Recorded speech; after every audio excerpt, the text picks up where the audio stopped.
go.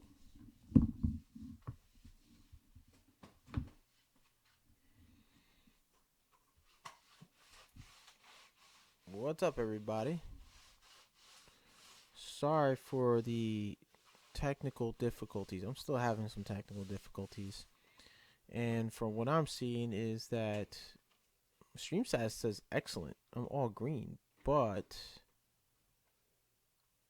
I'm looking at the monitor here, and it seems as though it's really, really choppy. Looks very, very choppy. Now, why? I don't know why.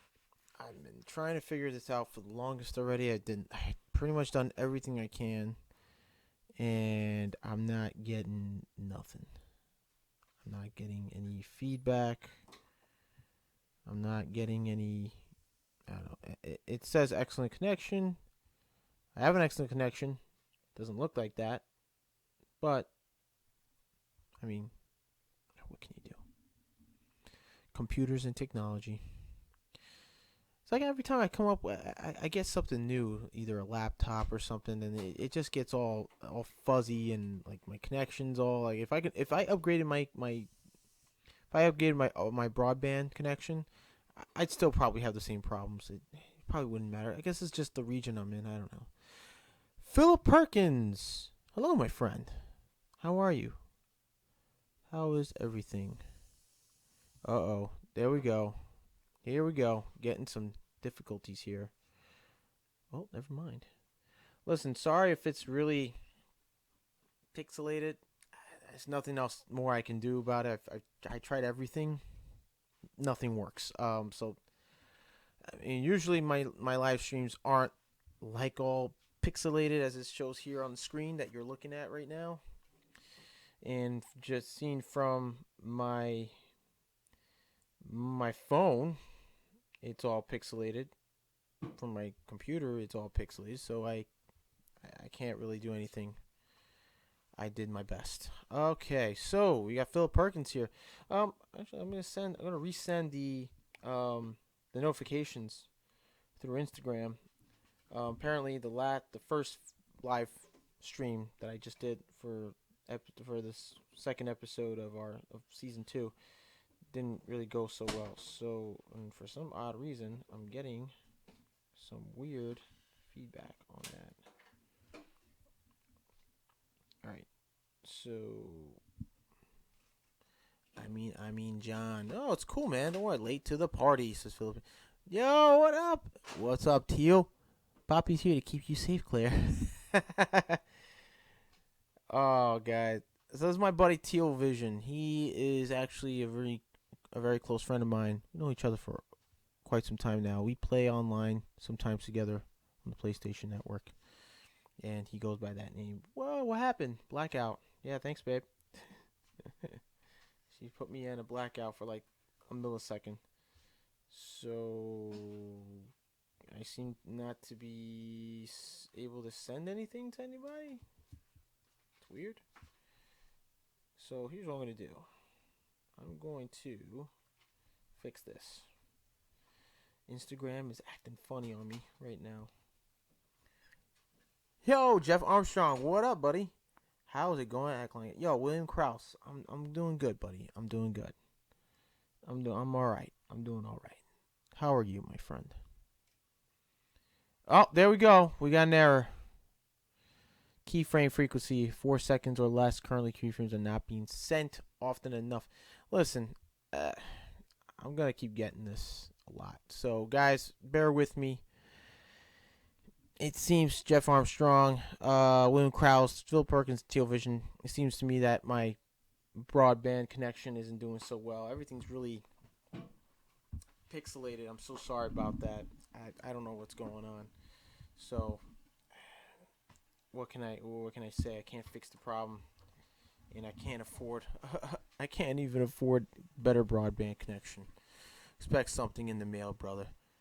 Yo, I haven't even checked my mail. Thank you very much for letting me know. Hey, we checked the mail? No. We haven't yet, have we? When we go I'll step out. I'll step out in a few. Probably in a few, right after the stream, and I'll go check it out. Not yet. The floor is wet. Floor is wet. Yeah, I'm saying after the stream. It's gonna be almost an hour. An hour. So let's see if I can send the notifications direct. Still giving me this. What is going on with Instagram? Why is it not letting me send a notification directly through Instagram? It's sending me to just to like the main page. Like I'm not trying to comment on anybody's thing here on Instagram. I don't know why it's doing that. Whatever. I'm good, yo. That's good to hear, William Krause. Oh man, this is so annoying. I'm looking at this little warning error, and it's like it's kind of like I don't know. It's irking me a little bit. I really don't like it. I should have left it on low latency. Maybe that probably would have helped with the live stream. So I'm gonna send it out to Facebook instead. If I can send out notifications through Facebook, and it went through. Nice. Post. And I'm coming back to the screen, and I'm still having problems. Just nothing works. Nothing ever works my way. It sends me back to the main room. I don't know why it does that. Alright, so I'm going to clear all this. I'm going to cancel all this. And then I'm going to redo it. Redo. So how's everybody doing tonight? How's everybody's weekend? Sorry, it's a late, live stream. I know I was supposed to be starting around a bit early, around like 5 or 6. I was actually in the process of studying for my for electrical license, for master electrical license here in New York City. But although they do not have a journeyman's license, which would be really nice, but they only require anyone who wants to be a licensed electrician has to go for the master electrical license. And with that, you have to have, if you want to do that, you want to have a business, and you have to have insurance and all that jazz. So, what's up, King of the Crease? What's going on, buddy? Been a while, bud. Whoa. Where's my live stream here on my phone? I don't see it. Oh, there it is. That's what I'll do. I'll try it again on Instagram, and it still sends me back on the main. So this is what it does. When I want to share it on Instagram, it sends me straight here. Usually it sends me like a direct. So I can't really. I don't know what to do here. Like, how do I do that? How do I? I don't know. Help me, please. All right. I have a question on M12 bandsaw. Do you have one and use it? My platform is M18 and 12. Love my Milwaukees. Jeff Armstrong. Okay, so yes, I do have the subcompact M12 bandsaw. It's a really handy bandsaw. Now, it's really handy to have in your tool bag and your toolbox if you're cutting EMT or copper or PVC, anything from, for instance, like if you're an electrician and you want to cut pipe, and let's say the max it goes up to is like at least 1 inch, but I fair to say that it does cut 1.25 inches. The subcompact bandsaw, it does reach to a max, in my opinion, max of 1.25 inches. I have used it on 1.25 inch pipe. EMT works great. I wouldn't recommend using it on rigid, because of the thickness of the diameter of the pipe. It will work up to at least, I believe, if I like 1 inch rigid. 1 inch. If you try 1.25 inch rigid, it's not gonna really. You're gonna have to spin the pipe around. It's a pain. You don't want to keep, and you may not have a straight cut. But yes, I use it. I use it all the time. Especially the job I'm at right now. We're doing a lot of pipe work, and I tend to use my M12. We cut mostly 1 inch to 1.25 inches. and we have other bandsaws. We have corded bandsaws on the job site. We don't have cordless, so basically, I'm the only one carrying a cordless Milwaukee bandsaw, and we do have cordless bandsaws. We have the compact bandsaw, the Walt ones as well. We use on the job, but that belongs to the company. I carry my own. So, but yeah, it's I would say yeah, you should an M12 bandsaw, subcompact bandsaw. It's really handy. It's very very useful to have on in your tool bag, your van. It fits nicely in the tool bag. Anything that's at least from like 12 inches. I would say if you're carrying like a regular size tool bag, um, from like 12, maybe not 12 inches. I would say 14 and up. So that way you carry whatever multiple tools you have. Hey, what's up, King of the Crease? Says Philip Perkins. Everybody saying what's up? What up, King of the Crease? Now it's filling up. Yeah, it's filling up. So, is there any other questions, you guys? Listen, we come here. Listen, I have this live stream chat. So we can all talk about whatever we want to talk about. You want to talk about the trade. You want to talk about if you're an electrician, you want to talk about code. Maybe if you're an apprentice, you want to learn something. You have a question, you can ask. I will answer to the best of my knowledge. And if I can't answer it, and if it's not the type of question that relates to my trade, you may get the answer from the people here in the live stream chat. Now, if you see anyone with a blue wrench and their names are highlighted blue, such as King of the Crease, they are moderators to the chat. They keep the chat clean. We don't want haters. We don't want guys who are bringing other people down.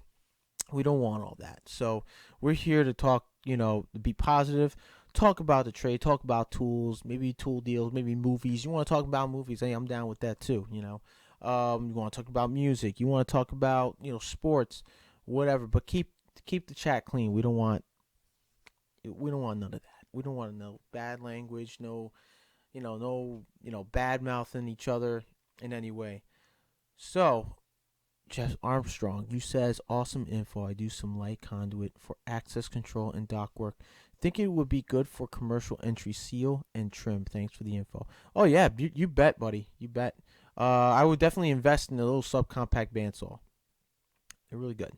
Now another pretty cool little tool that I've been using. I wouldn't say it's a really cool tool. I wouldn't say it's a tool. I'd say an appliance. And I know you guys probably heard about it in the past, a couple of weeks ago, that I got for Christmas was the Makita coffee maker. Now, I'm gonna just say that the coffee maker is an awesome little accessory, a little appliance. It's cordless. It's battery power. It takes up to 12, 14 volt, and 18 volt batteries. Very handy on the job site actually. And it's been actually saved me some. How does Vince say it? Do re mi, right? Well, I'm not gonna steal that. It's been saving me a lot of moolah on coffee. Just saying.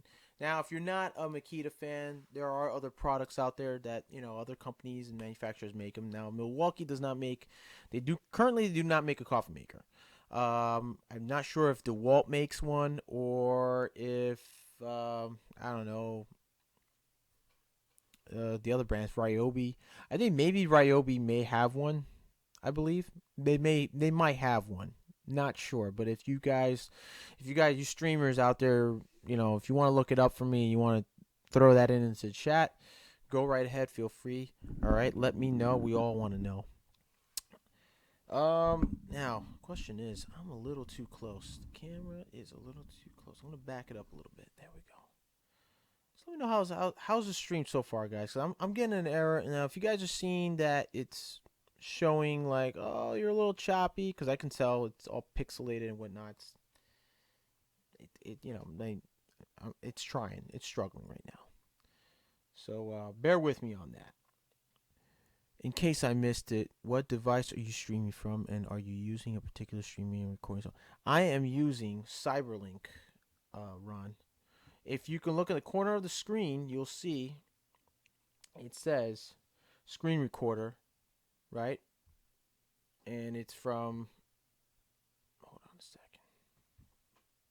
I can't remember the name. Actually, I have it right here. It's from Cyberlink Power Director. I've been using this software better than Streamlabs because Streamlabs it takes so much. It takes a lot of CPU. It eats the crap out of my CPU on my laptop and it slows it all down. So that at one point when I first started using Streamlabs, it worked only one day worked perfect, and after that, that was it. Um, and I would have to restore everything on my computer to see if that was the issue, like too much memory. And when I did that, it gave me the same issues. So I decided that maybe later down the road, I'll get a better laptop, better CPU, better memory, and better bandwidth. But what device are you using here? I am using my laptop. I am using my laptop. I use my laptop most of the time. If I'm on the go, I use my phone. I have the Streamlabs app, which works beautifully. I love the app. Um, and sometimes I'm not even using. I'm currently using the camera on my laptop. Normally, I would use a my camcorder. I connect to USB to my laptop, and it connects directly into my camcorder, which is 4K. Has 4K resolution on, which is pretty cool. It's a really good camera. But then lately, it started giving me problems. So I guess it just happens over time with technology these days. William Krause says, "Can you get in your stores in your area arc fault testers?" Arc fault testers. I'm not sure. I have not seen an arc fault tester. You have to be more in stores like Home Depot, Lowe's, like supply houses. Maybe a supply house. It might be their special order. I don't know.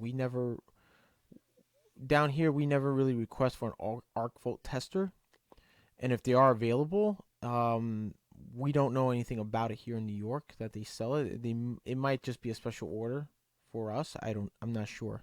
William Krause. But the closest thing to an arc fault tester is an arc fault breaker. That's about it. AFCI breaker. Here in New York City, we use AFCI breakers.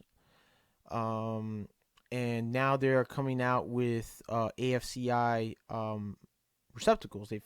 We're now going to be allowed to use AFCI receptacle outlets, and instead of the AFCI breakers, because there's a tendency where if there's an arcing present in an outlet or in a device, yes, it'll trip the breaker, and yes, you got to go back and reset it. So now they're trying to make it now more convenient to have us now install arc fault receptacles. They are they're similar to GFCIs with the same test and reset button, same thing, but now it's only in new construction. Where now, if it's like, say, for instance, there's a new construction, we're renovating a home or we're building, we have to put in now arc fault, either arc fault breakers, which now for some reason, from what I'm hearing, is that inspectors are not going to allow us to be using them later on for some odd reason. They feel that I think they feel that an arc fault receptacle outlet is more convenient, and that it doesn't trip the breaker. It will just trip the device before it can trip the breaker. It just makes it more convenient. That way we don't have to go reset the breaker and stuff. But I'm not sure. I got to find more about that, actually. I've been kind of slacking on information like that. As you guys know, that I have been incognito from YouTube for a while, but been staying on Instagram and letting you guys know I'm still around. And because of the fact that I lost my grandmother, and it's been a hard. I lost actually both my grandmothers this month. February 1st, my father's mother passed away, and about a week and a day later, my mother's mother had also passed away, which I had the chance to go and attend for a couple days. So it's been tough. I've been hanging in there, you know, but it's been tough on everybody else, family included, and so forth. So it's been a crazy month. It has been a crazy, very tough month, and I appreciate all you guys for actually sending your condolences. Thank you very much. And things are gonna things are just gonna get better, and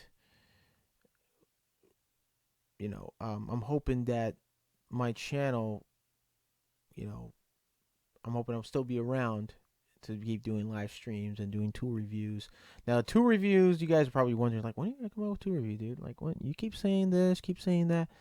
It's I'm gonna hold off a little longer on that, guys. Just so you know, I gotta get a lot of stuff together. I've been really behind. I've really behind.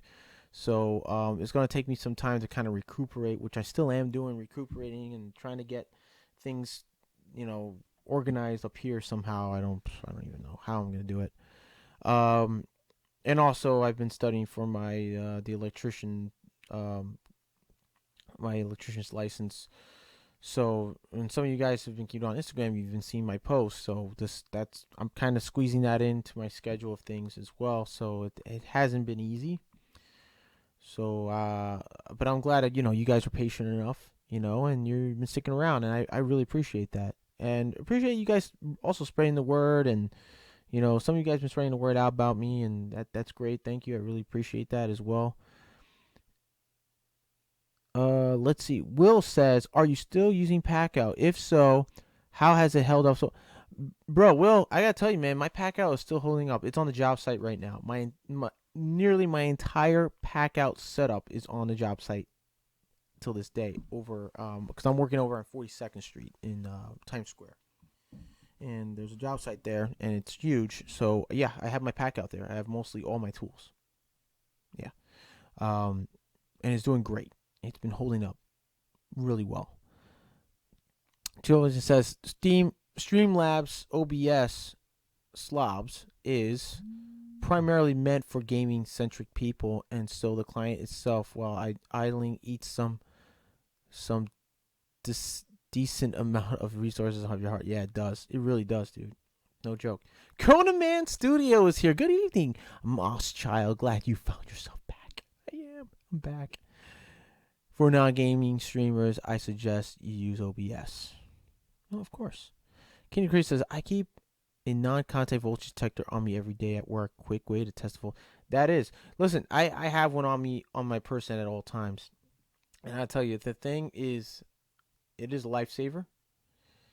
It's a really quick way to determine whether there's power in your wires in your circuit or in power to your devices and stuff, or whatever you're working on, air conditioning. If you're working on refrigeration, you're working on an electrical panel, you're working on motors. It's a really good way to find out if the circuit is either live or dead. But there are some little flaws to it, because there are times where I have come across phantom voltage, or I like to call it sometimes ghost voltage, meaning like there'll be current present. I can take my meter out and test and say, oh, look, it's 120. I got 118, 120. And when I hook up the device to see if truly there's power, nothing happens. What's happening is that if there's a bundle of wire and a bundle of wire in a box, splice box, or a control panel, and you're going to have other wires in your panel or control box or splice box or pull box that's still live and is picking up that electric magnetic field. And what happens, it travels along that one wire. You're trying to like figure out if it's live or not, and it's picking that up, making it believe, your tester believing that it's live. So best way to do so is reconnect, see if it turns on. Now the unit, if it's a motor, AC unit, or lighting circuit, and it doesn't come on, another way I would do is just hit it as a ground fault. Take that potential live wire, hit a metal casing, see if it sparks. If it doesn't spark, doesn't blow, then your circuit, that line, that feed, or that wire is not energized, and you're good to go. My best bet would be to try to trace that wire. If you don't know where it's going, where it's coming from, where it's being fed from, trace it out best you can. Okay. I normally use a tone tester or continuity tester, so that always kind of saves time for you to troubleshoot the issue. Let's see what we have here. I'm a little behind on everybody here. So everybody's saying, what's up? New Jersey Workshop says, John Guy Klein. What's up, dude? Hope you are well. Sorry about your grandma. Yo, I appreciate that, New Jersey Workshop. Thank you so much, buddy. Everything's good, pal. It's just a matter of recuperating right now. We're all recuperating. What happened, John? I heard condolences. What happened? Both my grandmothers passed away. Just a few weeks ago, because right now we're in the last week of the month. I had taken off. I went down to Florida, to Miami, Florida, on the 15th of February to attend the funeral on the 16th, and stood there for 2 extra days. I didn't come back till Tuesday afternoon on the 18th. So, but, things are good now. Things are going to be looking good. Client Guy John, out here in California, they switched it all. No more GFI in the house. It must be GFI arc fault breakers. What do you think about? Dude, I think that's awesome. That actually does defeat the purpose. I mean, a combination GFCI, AFCI outlet or circuit breaker, I think that's a great idea. Why not have it in one device? But we have not, here in New York City, we have not, I don't think we haven't been allowed to use those just as yet. That technology has not been approved here in New York City. It's just things I've been hearing. I'm not sure if it's true or not, but if it is, if we are allowed to use them here in New York City, and it's, the electrical inspectors approve so, then okay, yeah, why not? It is a overcurrent protected device. It's a ground fault, arc fault device that protects the circuit. Why not? Client Guy, I heard the best way to check 480. It suggests the wires, see if they are alive. That's true. I'm not sure what you're trying to say there, Kona. I'm a little confused by your question. I heard the best way to check for 480 is just the saint. I'm not sure what you mean by that. Philip Perkins, cool, great information. You're welcome, Philip Perkins. King of the Creek says, I work with electricity every day. I just don't like working on 460 volt systems. Well, you're basically working on 480, buddy. But 460, yeah, it could be a pain. But what are you gonna do? I mean, if you're working on something that's live, how are you gonna make it safe? Turn the circuit off. That's it. That's all you gotta do. Turn the circuit off. But if you can't, and you need to be live because you need to test and troubleshoot while it's live, it's just a matter of taking the extra precautions. Take those steps of, take your time. Don't rush. Because working on live wiring, and if you have no choice and you have to work on live, yeah, either, and you're not comfortable with it, look, if you're not comfortable working live, don't do it. No one's going to say, oh, you're a little wuss, and you're the...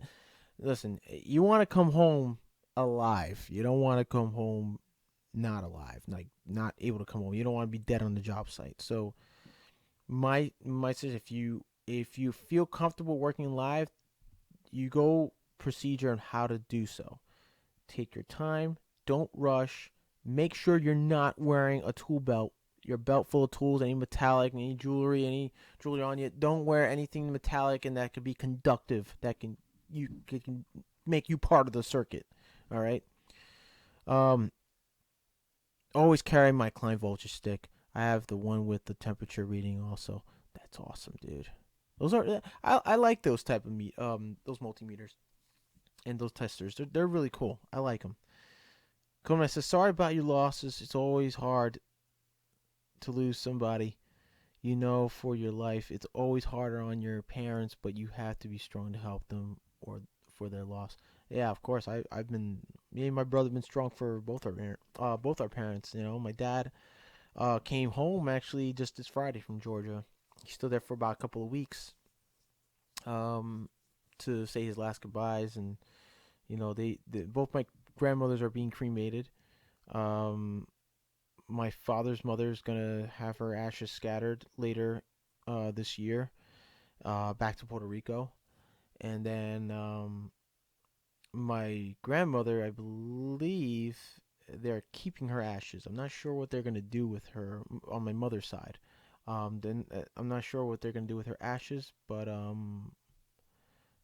probably will find out later on. Either they're gonna keep it in I believe my aunt's gonna have them because she's been taking care of her until her untimely death, and you know, I think she might keep it in the house. You know, we love I love my grandmother. She was very feisty, very fiery woman, and she'll tell you like it is, man. She'll just sit with you and you know give you the stare down. You know, if she wanted to read you, she give you the stare down, and then she'll say what she has to say about you. You know, she won't hold back. So yeah, she's going to be well missed. She's gonna be missed. Yeah, man, I have been zapped by one leg of 460-volt system. That's 277 volts. It hurts. 480. Ooh, you got hit with 480, 277 volt. Dude, 277, man. I've been hit before, and it's not a good thing. It hurts. It hurts, bro. It hurts. And ever since then, and I think maybe you guys already know the story. That I've probably told the story once, maybe 3 times. Um, it was my first year as an apprentice, as a helper at the time, and I was helping troubleshoot 277 lines, and we were working with power off at the time, and the 277 panel was locked out, and apparently they had a carpenter on the site who didn't know English, and he was from another country. I think he was from like Ukraine or Albania or something like that. And it turned out we had turned a circuit off that we were working on, and apparently their table saw wasn't working because it was on that circuit. So we let them know not to turn on the breaker or anything. We're going to be working on it for a few minutes and troubleshoot and reconnect everything. And apparently he got really impatient and took some bolt cutters, broke the block, got into the panel, and as I was in the pull box with both my hands on the wires to test on my test leads, because they kept slipping out, so I had to hold them down or actually touch them together. I had my right elbow on the metal ceiling grid that was being demoed. The whole floor was demoed, and there was some wires that were still existing wires sticking out. We were trying to relabel and retest everything. So as I had my hand on the wire and telling the other guy on the other end, like, yeah, I'm gonna touch them, I'm gonna bump him out. I'm waiting for him to set himself up on the other end with his leads. The carpenter guy switches the breaker on, and I get zapped. I fall off my ladder, and luckily what breaks my fall is a pile of insulation wrapped up in plastic, brand new insulation. I land on that, and I gotta tell you, I felt that electricity go on my arm to the elbow, across here, nearly to my other side, and I'm luckily I lost balance when that happened. I fell, and so I pulled myself. I got pulled away from the live circuit, so it was not a great feeling. It hurts, and the after effects is that your innards start to feel really warm, and I was sweating constantly. My heart was beating so fast. I was sweating. I started feeling dizzy. I just wanted to go home, and I told my foreman, like, I'm not feeling too well. I got hit. I'm not feeling too well. He was like, you want me to call the hospital or whatever? And at the time, I didn't have insurance, and if they call the ambulance, then I won't have money to pay them. I wasn't making much, and I'm not doing that. I don't have the means to pay for an ambulance because here in New York City, you got to pay for the ambulance trucks. It's expensive. It's like 1,000 at the time. At that time, it was like about $1,500. They bill you, and I was like, I'm not looking to pay a bill, and I'll just go home and rest and go with these procedures. So I went home and I looked online real quick to see like what do I do if I can't go to the hospital, and I followed the procedures, and all I did was I had to take a cold bath. It told me just drink water little at a time, and try to keep a cool towel on my head and neck, and lay down with your feet elevated and just breathe, and I did that, and I fell asleep. And at that time, as I fell asleep, we had an earthquake, a very small earthquake. So yeah, that's the story of how I got hit at 277. That was not, and I swore to myself I'd never, ever And the guy that tripped the breaker, eventually they found him. They got him in trouble. He got kicked off the job site. He got fired. But we didn't press charges or anything to and thank God no one else got hurt besides me. And thank God I didn't die. So that would have been a nasty, nasty day. Like if I was to, that was it. William Krause says, Clang John, I know how you feel trying to get my certification in California. Been doing electrical almost 20 years. I come out to California now. I'm back in school. Get my certification in Cali 4. Oh yeah, do it, bro. Do it. Definitely do it. Right now I'm doing I'm purchasing and studying through Mike Holt's illustration guide to the 2014 NEC code, because right now, my microphone. Right now here in New York City, we follow the 2008 code, but New York City code, we're doing the 2011 City Code 2008 amendments based off 2008 NEC. So we're going by that, but later this year, there's going to be a meeting. They're going to have the board members and all that, council members. They're going to have a meeting where they're to transition from 2008 to 2014. And the amendments may or may not change. I think the amendments are going to stay. 2011 City Code is probably going to still stay. If not, they might just skip it to 2017 New York City Code based on 2014 NEC code book, I guess. It's real confusing how New York City works, but so actually, here's the book. This is the New York City 2011 Electrical Code Administrative Provisions and 2008 NEC Amendments. So this is the book this is New York City Code based 2008 amendments that we follow. And right now, since we're going to be, pretty soon, we're going to be transitioning to 2014, I figured I'm going to just study the 2014 code. I mean, why not, Sorry about your loss, client guy. Thank you, Philip Perkins. I really appreciate it. Oh, why is it so dark? Why are we so dark? Sorry about that darkness, guys. I don't know why that is looking like that. I don't know why. Arc fault breakers designed 4 places will carpets, so there's an arc. It makes the spark southern catch carpet on fire. It's hard to get wood on fire. Dude, Kona, I'm not saying this to kind of get you upset, buddy, but to no offense, really. Try to take your time with the speech, because I know you're using the microphone on your phone to, you know what I'm saying. But take your time. Don't rush. It's okay, bro. Not a big deal. Take your time. Think about what you're gonna say. Take your time saying it. Fix the errors, and you're good. All right, but I'm just a little confused about what you're trying to say and what you're trying to ask. But take your time, dude. There's no rush. Jeff Armstrong says it will burn a hole in your clothes for sure.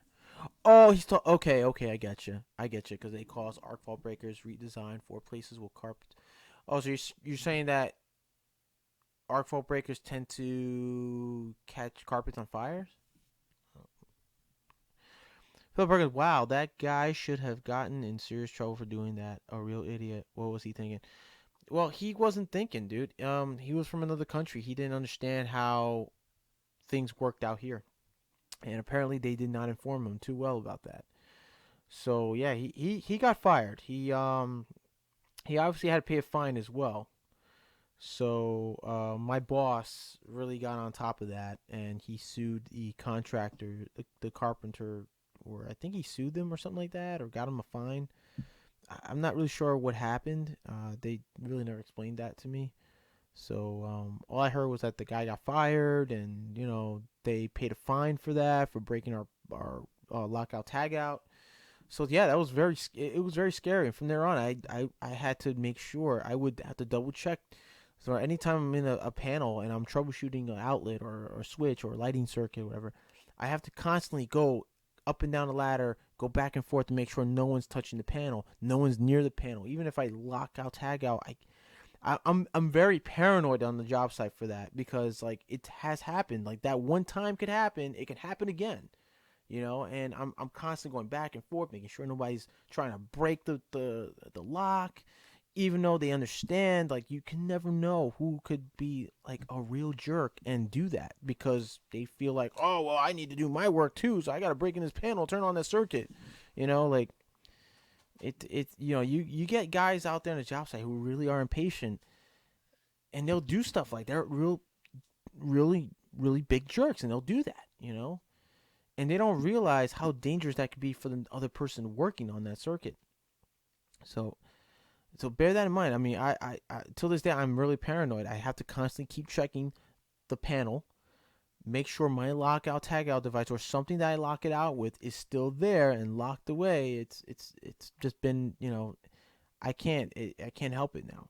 It's because of that I am the way I am with when it comes down to job sites and doing troubleshooting on live circuits or panels that are locked out. Can't believe he broke the lockout. Yeah, go figure. I was wondering where he got that bolt cutter from. Where the hell did he get that from? Can't believe he broke the lock. Client guy happened at work. Work is responsible for your medical bills. Yeah, I went home. I mean, the company I worked for, they weren't, they don't. Let me put it this way. I'm part of a minority group, and they, in my opinion, they look down on that. Now, there's some of you out there maybe who may know me and know where I used to work, and may deny that. And I'm gonna tell you right now, it's happened. They would treat you like dirt. They treated me like dirt at times. They would pin things on me that they would claim that I was stealing material because I was because of my ethnicity. It was messed up, and I really got frustrated in my first 2 years with them.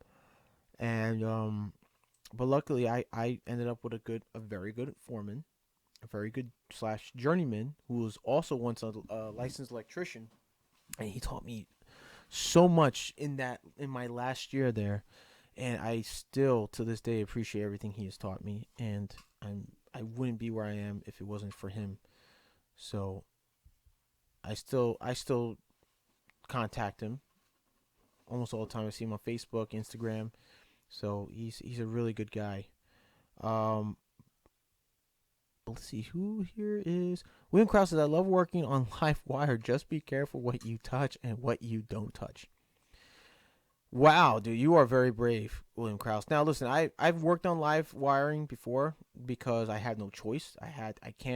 You can't shut off a switch gear that's powering up an entire commercial building, and you have to drill a hole above live circuits, live feeds, live bus bars, and you have to run like a watt meter reading and a CT clamps and stuff like that. You got to work around it. You got to work with it live while the whole building's being energized. You can't shut it down, otherwise you're shutting down power on expensive equipment that they need 24/7. So you have to work sometimes around it live. You got no choice, but you have to take necessary precautions, when working live. Phil Perkins says definitely something should have happened to him. I can imagine something like that would make you paranoid. I'd be checking that lockout tagout was still there every 30 seconds. That's exactly what every 30 seconds to at least a minute. I would go climb down my ladder, go check on the panel, make sure no one's messing with it, go back to work. And then, and there are times where people will look at me, like my phone will say, "Yo, what took you so long to do that one light?" And I would make an excuse. I didn't want him to, but then there was a time I did sat with him. I said, this is what happened. I'm just like that. It doesn't matter. You can just say, "Oh, I don't think anybody would do that." It doesn't matter. It could happen at any time. It could be someone that doesn't like you for some reason. It could be some bozo who doesn't understand electrical safety. You know, you gotta just for me, I just gotta check. I have to check, no matter what. What's up, big boss? Triple R. What's up, dude? How's everything going? How's your night going? So, or deported. Whoa. Was he thinking or deported? Can't believe he broke the lock. So we read all that. 30 seconds to a minute. Sounds very counterproductive, honestly. It can be, but I try to speed up my work, man. I try to speed up the work as I go check. I run back and, speed things up.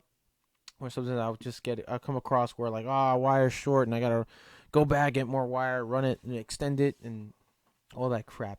It's sometimes, in the electrical field you can run into complications like that and it'll take you longer than what you expected it to be. So you have to take either, if you're working live or you're not working live, you take precautionary measures to make sure that the electrical that circuit you're working on is dead, is off. You have to go back. You got to check that panel. You got to lock it, secure it. You could put a sign up. What I like to do, if I'm going to do like a circuit that I need to shut off and work on, I like to put up a sign, English and in Spanish. Sometimes you may not have people who are working in like Italian. I use my Google Translate and put in translation different languages so that they do not, whoever's on that job site doesn't know English or doesn't know Spanish or they know Italian or doesn't know English and they know Spanish. They know what not to do with that panel. It's always good to know to put things down like that. So I can make an assessment on it all, see how I can help you improve quality of streams. Well, I appreciate that, dude. Definitely. In fact, I can show that to you right now. Let me just set this up. Okay. This is I'm on full screen. Whoa, guys. Sorry about that. You don't see what I got. Okay, so this is a little odd. Huh. I don't see. Oh, everybody's like, whoa. Okay, let me show you what I have here. Now, if I move the screen over, I can show you now. Let's zoom this up. My buddy over here wants to give me a helping hand with my live stream, which I really much appreciate. So, let's turn this window off so you can see. So here we are, Ron. I don't know if you can actually see it. So my streaming, well, this is YouTube streaming. I have to show you the other one.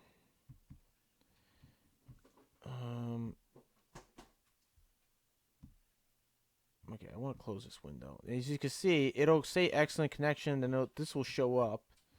Please use keyframe frequency for 4 seconds or less. Currently keyframes, blah blah blah. 5.1 seconds. Note that ingestion errors can cause incorrect GOP group of picture sizes. Okay. I mean, perhaps bring me out your place sometime. Too much pixelation. Oh yeah, that's right. Sorry about that. All right, so it's too much pixelation. Let me go back. Let's go back to normal here. Let us go back to normal. Whoa. I don't mean to go that far. Holy smokes. I actually want to see you guys here on the chat, if that's okay. That's odd that this is not actually, Okay. Alright, so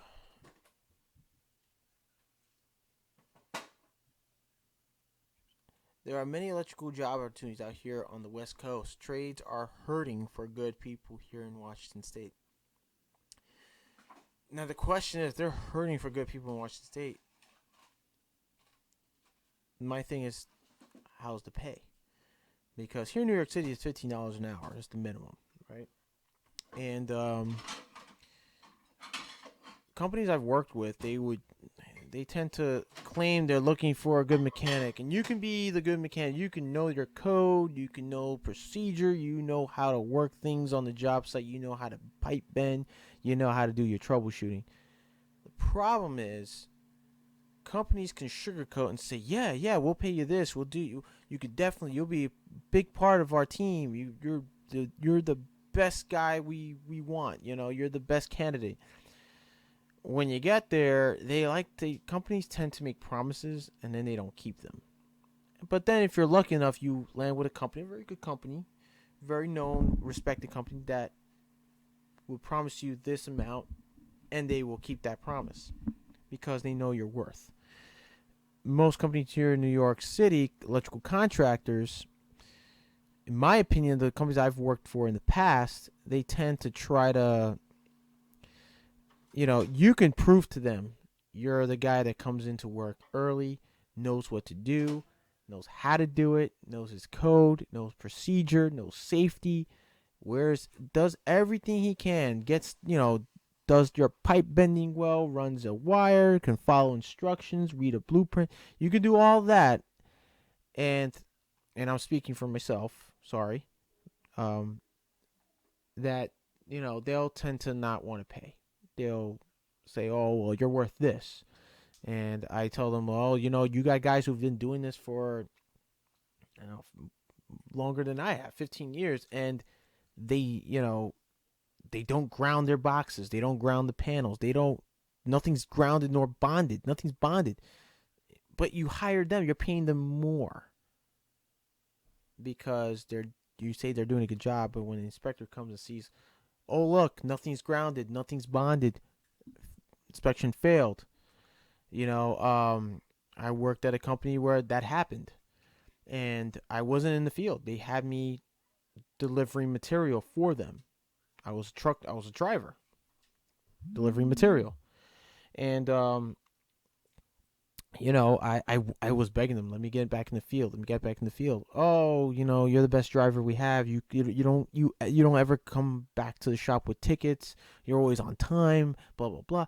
I said, yeah, but that's not my thing. And they'll try to persuade me to stay in the position as a driver. They'll pay me more. And I'm like, look, I'm not looking to do this for the rest of my life. I went to school for this trade. I have 2 years under my belt already.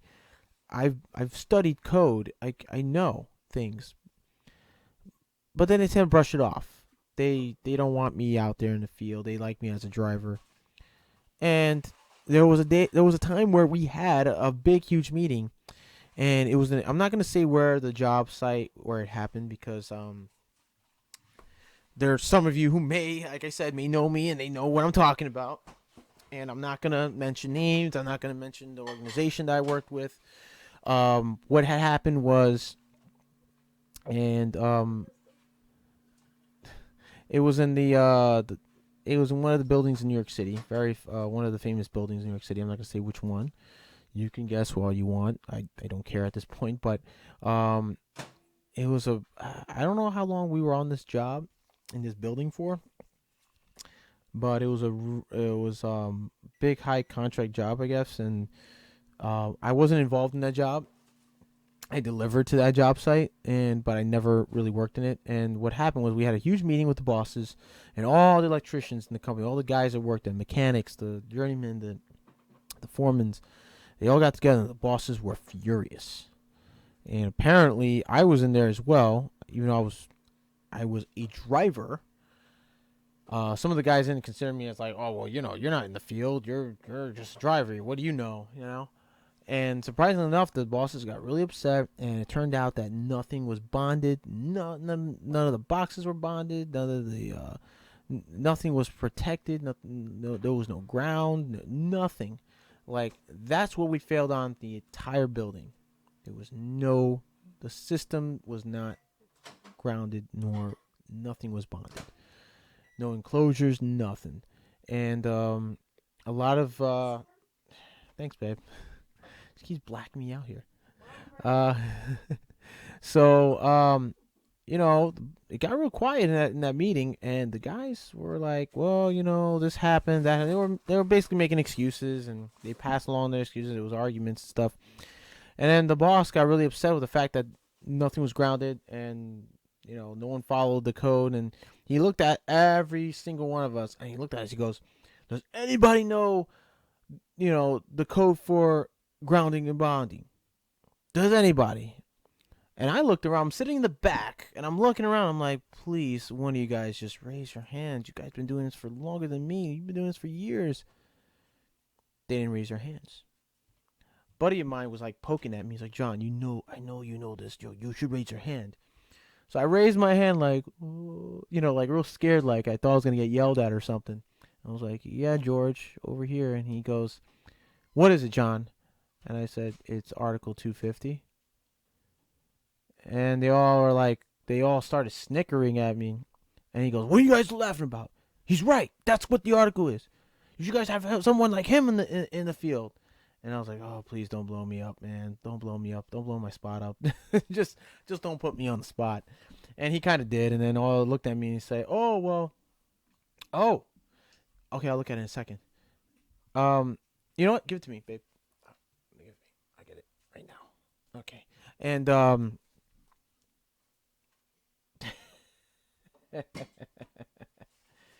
wow.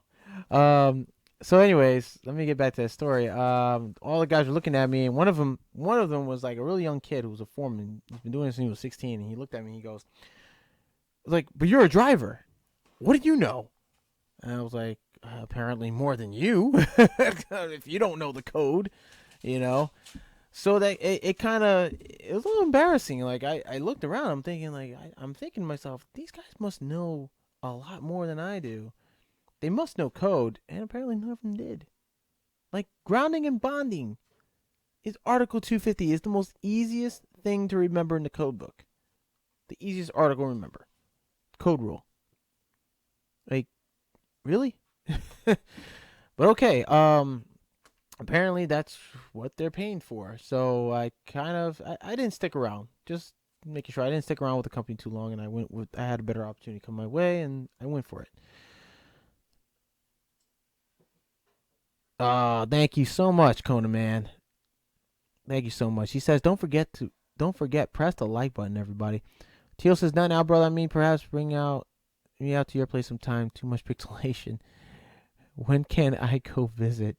Well, I'm gonna be in Queens, I believe, this weekend. But I'm gonna hang out with one of my best friends. This coming Saturday, and I guess from maybe next following weekend, if you like, I can send you the address. I sent it to you because you send me an invitation and stuff. Yeah, just go by the address I sent you.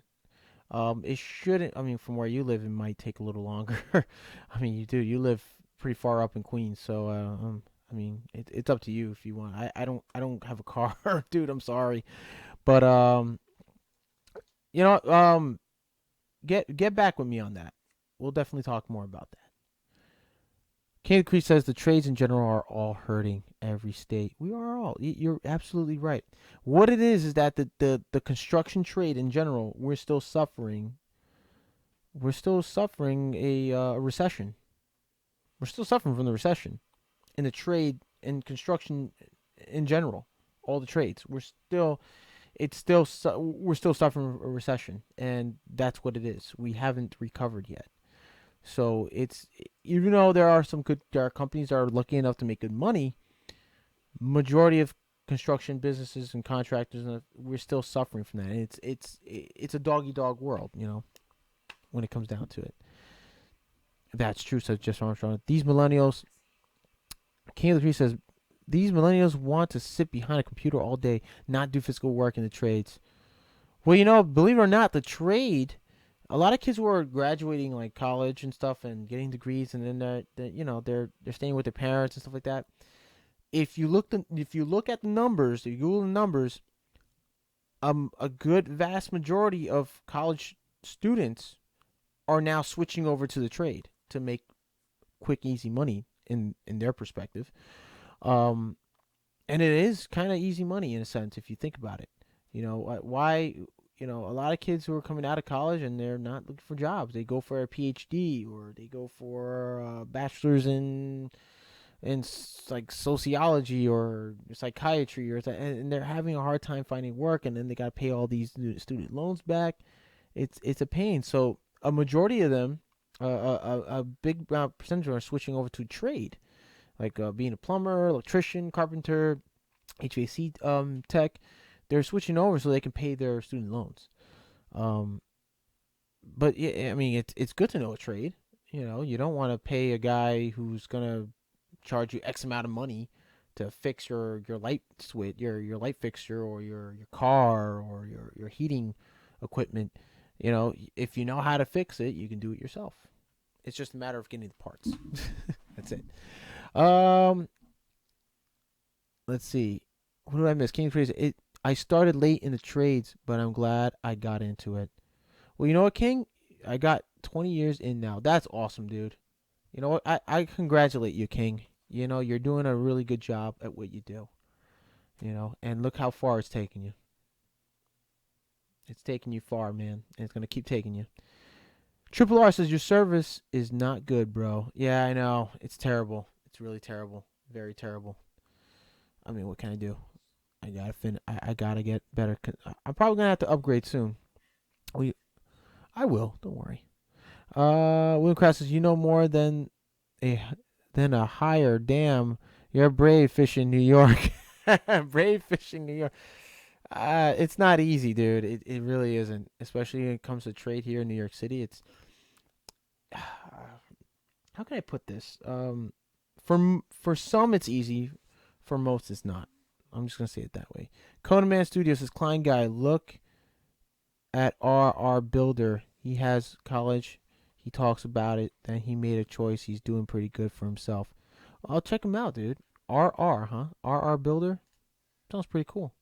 Definitely, I'll check it out. Wait, did I skip somebody? I think I skipped somebody's. I saw a question earlier. Somebody had a question. Did I skip it? Show me 30 seconds to a minute. Oh, okay. No, I think I got everybody. Yeah, I did. I got everybody. All right, man. So I want to know on some of you guys, how did you all start? How did you guys start off doing what you do in the trade? How did you start off in the trade? Did you start going to college first, or did you learn as a young kid? Let's talk. Let's talk. I got about another like 10, 15 minutes. 10 minutes. Yeah, 10 minutes. We got another 10 minutes, guys. Let's talk. Let's make these 10 minutes count. Who wants to start with that? Oh, by the way, you know what? I got a letter here. And I'm going to open it anyway. Did you read it? Did you see what it said? Oh, yeah. This is John. This is Jonathan, of course. Let's see. Thank you. He says thank you. Oh. Look at that. This is a letter from. I got a letter. We got a letter from my best friend. One of my best friends. We just had a kid recently. And we went to the revealing and the baby shower. Um, let me just read this real quick. So much for comments.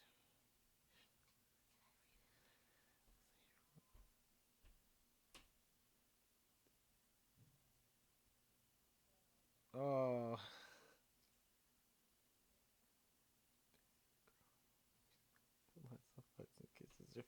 And they send us the picture too of the kid, of the baby. Look at that. That's cute. That's awesome. My best friend sends us him and his girl send us a letter of attending the baby reveal, the reveal for the baby and what was it called, the gender reveal, and then the baby shower, and he sent us a letter with a picture of the kid. It very beautiful baby girl. And I like to say I want to give a shout out to my best buddy Jonathan Leone. Dude, you're gonna be an amazing dad, and Diamond, you're gonna be an amazing mom. So both of you guys are gonna be amazing parents, and congratulations to you both. Coleman says, "I want to trade school. I know I wasn't going to college. I went for carpentry, and later on I went for motor control. That's dope, Conan man. That's cool, dude." William Krause says, "I started out on the farm. We need electrical in or out buildings. I was 14. I figured out how to do it." Nice. Nice, dude. That's sweet. I'm going to put the lid right here. I'm going to put that right there. I'll find a little picture frame for the baby. Teals, do you guys consider laptop support IT networking a trade? Desktop support IT networking a trade? Yes, actually, it is considered a trade. Believe it or not, because what you guys are dealing with is data and low voltage and data networking. You have some IT support guys who are knowledgeable in not just by sitting behind a desk and on the laptop and fixing things from the laptop. Sometimes you got guys like that who do your job will go out and actually physically do the job. They'll run the wire, they'll connect it, they'll make determinations, they'll test it, they'll use a tester to see if you gain, if you got all the pins and everything right and the right correlate that's correlating with the unit itself. Yes, so I would say yes. Sometimes they will come if they have to, and they have to run Cat 5, Cat 6E, or Cat 5E, or coax cable for broadband connection or LAN network. They would go in and physically do the job. And low voltage tech guys do it as well. Believe it or not, my brother, yes, you guys do work with very close with electricians when we're bringing up a new building and house. Yes, you do. I've worked alongside low voltage data technicians, and they're really cool guys. They really know their stuff. Their job is pretty easy. It's a simple job. It's nothing to it. It's not like what we electricians have to go through. I mean, when the title of electrician, let me put it out there for you. You got the low voltage electricians who work with low voltage, like doorbells, security alarms, CCTV cameras, CCTVs, network data, telephone communications. They work strictly on that. Electricians, technically, we work on everything. The only one thing we don't work on is outside voltage, meaning lineman work. There's two meanings of an electrician. We got lineman electrician who works on the power lines outside your home or they're splicing wires underground. And then you got your wireman, which I'm considered a wireman who works on lower voltage like 120 or 208, 480, 240 volts, 380 or 360. We work on that, like on transformers. We installed services, service disconnects, switch gears. We have a wide expansion of electrical. When we call wireman electricians, we work on everything, especially low voltage, data networking. I have tools for data wiring and low voltage wiring. I'm slightly knowledgeable with that as well. I was also, when I went to trade school, they also taught us like low voltage and data, how to use a punch down tool, how to wire and install boards for telephone lines and LANs, and work with fiber optics and all that stuff.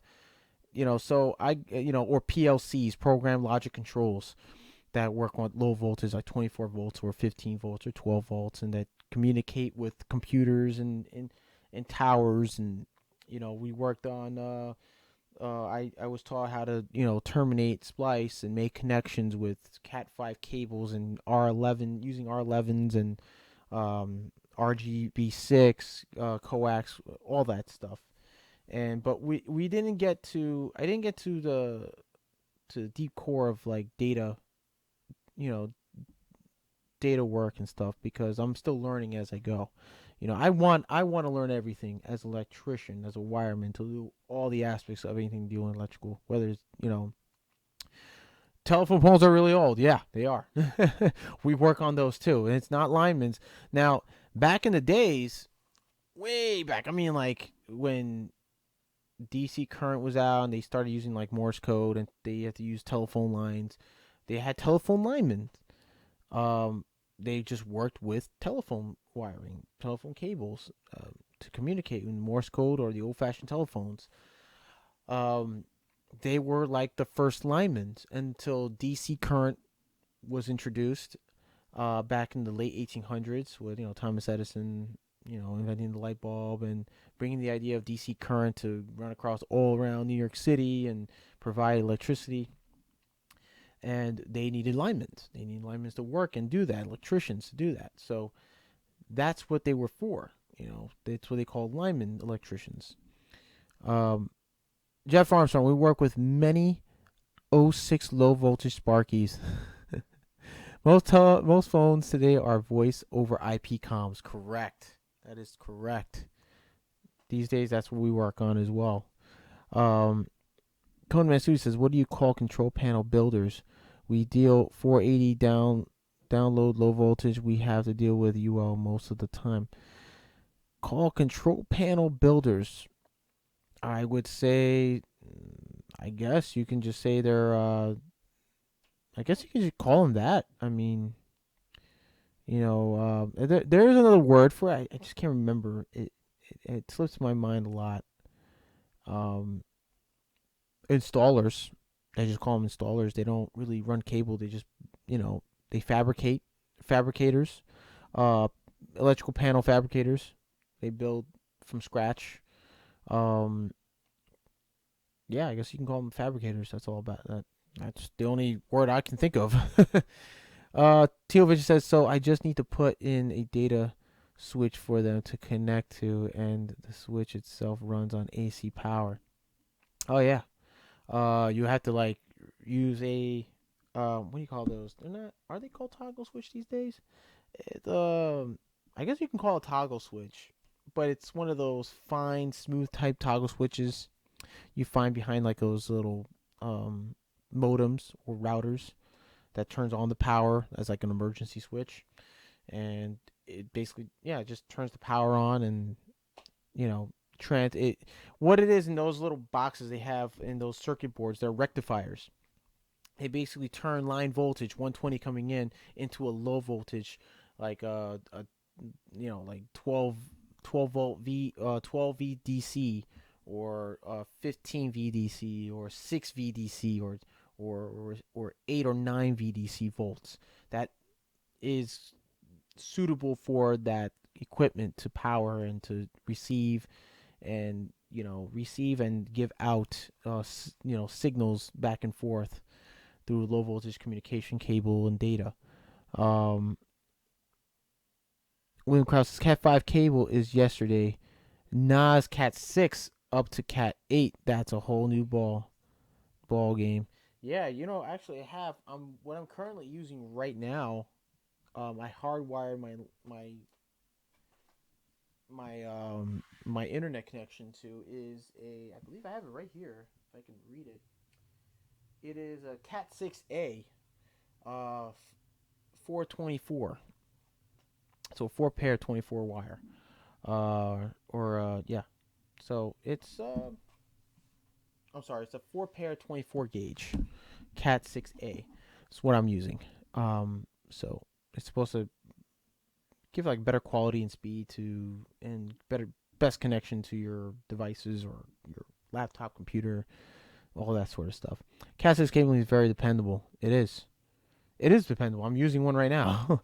I don't think it will be phased out in a very long time. No, it won't. It's the best as of today. Is the best around. It has better quality, better material, better protection around the cabling as well on the jackets. So, and they're pretty tough. Obviously, you can just I have one right here that I'm using, and it's a really thick jacket and very thick material that protects the wire.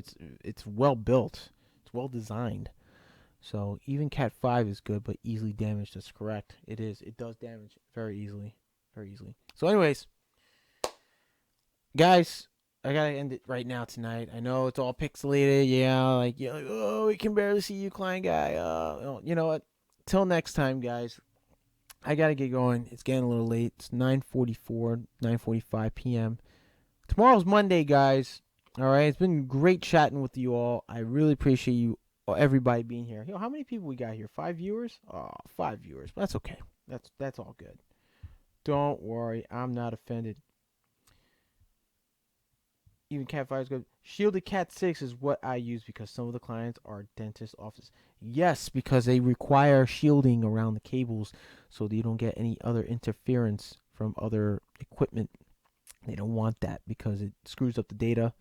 It screws up the equipment that they're using, and they don't want that type of interference. So they always use shielded wiring. We always use shielded cable wire as well when it comes to like low voltage equipment, especially with fire alarm.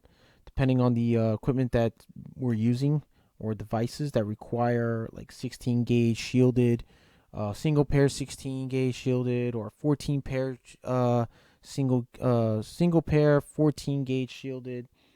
It's just for sensitivity reasons because you don't want any outside interference affecting that equipment. So, guys, thanks so much for showing up. This was an awesome chat. This was a lot better chat than what I had previously with you guys, and it was really cool. Talking about tech stuff and the trade and whatnot, and I had a good time. It was a good chat with you guys. Thanks for taking the time, calling you guys, John.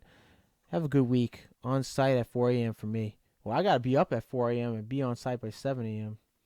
I live in New Dorp, Staten Island, so it's about 59 minutes, sometimes an hour commute to 42nd Street, Times Square. So I'm planning to be in Manhattan tomorrow, bro. Yeah, what's up, dude?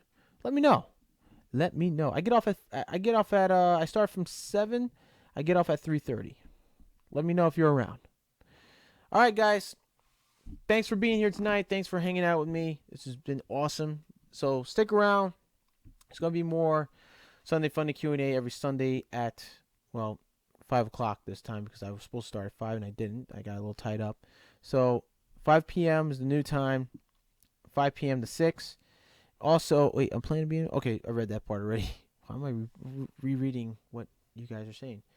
Also, things are getting in the works with Tool Review Tuesday, so make sure if you're new to the channel and you haven't already, get subscribed, tap the bell notification that's right there next to the subscribe button, and hit that bell notification. Hit all. You want to get all notifications. And also, if you like the video, you like what you see, you like the chat, you just like the live stream, smash the like button because that kind of improves the bandwidth and the algorithm, the YouTube algorithm thing going on. So I it needs me to have more viewing or percentage of viewers. So but if you like to talk tech and stuff like that, like I said, subscribe, smash the like button. If you have a question for me, I left an email in the description box down below. Don't hesitate to ask any questions about anything electrical, HVAC, or anything that's low voltage and that sort of thing. So you can shoot me an email. The email is in the description box down below. With that said, everybody, thanks a lot for being here tonight. I really appreciate every single one of you being here. See you guys on the next one. Have a good night, everybody. Tomorrow's Monday. The work week starts. Don't get crazy. Don't kill yourselves. Have a good night.